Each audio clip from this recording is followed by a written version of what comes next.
हाय hello नमस्कार welcome back to my channel at Sugaran. चला तर आज बनवूया खारं वांगे. याच्यासाठी मी 4 ते 5 खारे वांगे घेतले आहेत. त्याच्यानंतर खोबरे घेतले आहे, अर्धा लसूण, हिरवी मिरची, कोथिंबीर आणि अर्धा वाटी भाजलेले शेंगदाणे आणि थोडं आलं.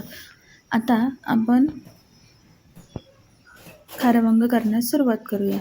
तर यासाठी सर्वप्रथम काय करायचं आहे, आपल्याला वाटण करून घ्यायचं आहे. हिरवी मिरची, खोबरे, त्याच्यानंतर कोथिंबीर, शेंगदाणे याचं वाटण करून घ्यायचं आहे.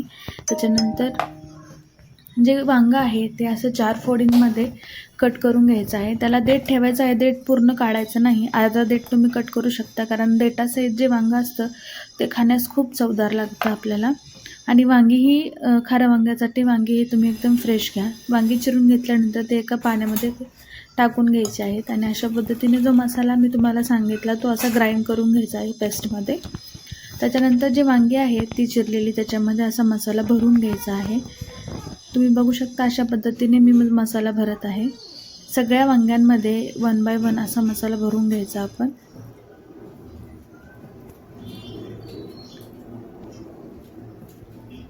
यामुळे काय होतं, वांग्यामध्ये आतमध्ये जो मसाला गेला आहे वांग्याची चव खूप छान लागते आणि मसाला वांग्यात सगळीकडे पसरला जातो.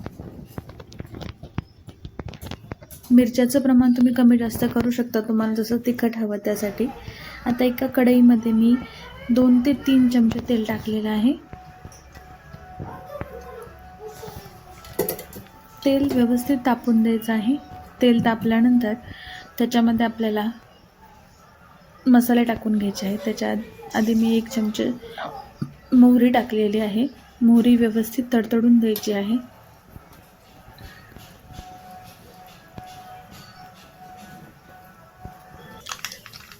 मोहरी तडतडल्यानंतर 1 चमचा जिरे टाकायचे आहे. जो पाठीमागे आवाज येत आहे त्याला प्लीज इग्नोर करा, माझा छोटा मुलगा आहे तो. त्याच्यानंतर 1 चमचा हळद टाकायची आहे आपल्याला.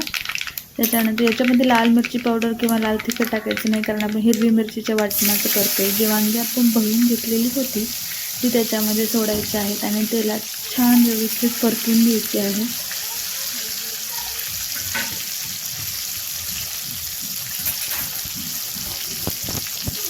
वांगी व्यवस्थित परतून घ्यायची आहे. त्याच्यामध्ये तेलामध्ये व्यवस्थित परतल्यानंतर ते पटकन शिजली जातात.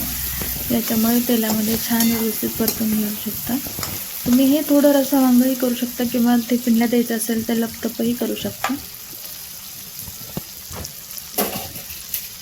याच्यामध्ये आवर्जून 2 ते 3 चमचे धना पावडर टाका. याच्यामध्ये खाऱ्या वांग्याची जी टेस्ट आहे ना ती एका वेगळ्याच लेवलला जाते. खूप छान लागतं खारं वांगं खाण्यासाठी.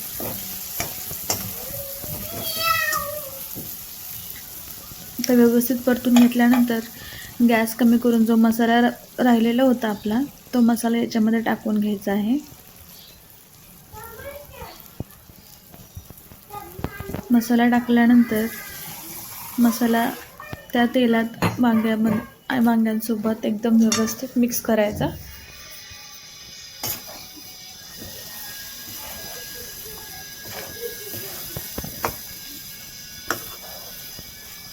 आता या पॉईंटला तुम्ही एकदम थोडंसं पाणी टाकून असंच वांगं शिजू देऊ शकता, पण मला थोडासा रस्सा हवा होता यासाठी मी त्याच्यामध्ये पाणी थोडं जास्त टाकलेलं आहे.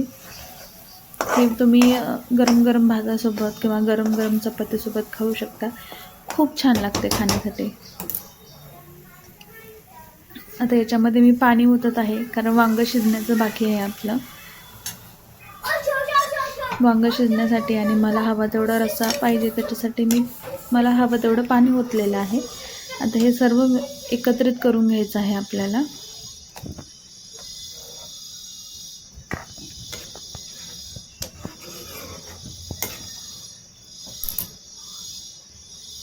त्याच्यानंतर कोथिंबीर टाकायची आहे त्याच्यामध्ये बारीक चिरलेली. वाटणातही आपण कोथिंबीर टाकलेली आहे. नंतर चवीपुरतं मीठ टाकायचं आहे. तुम्ही मिरच्या किती प्रमाणात घेतल्या आहेत त्याप्रमाणे मीठ टाका.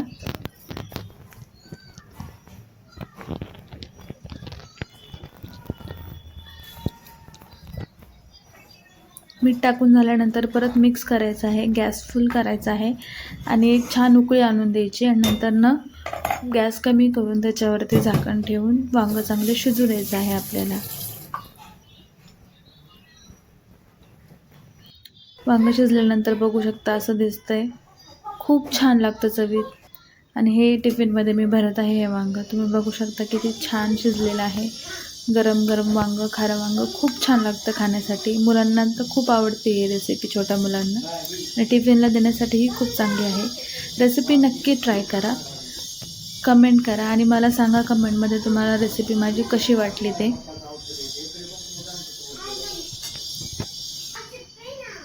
ट्राय करा, कमेंट करा, शेअर करा आणि माझ्या चॅनलला अशा नवनवीन रेसिपीसाठी सबस्क्राईब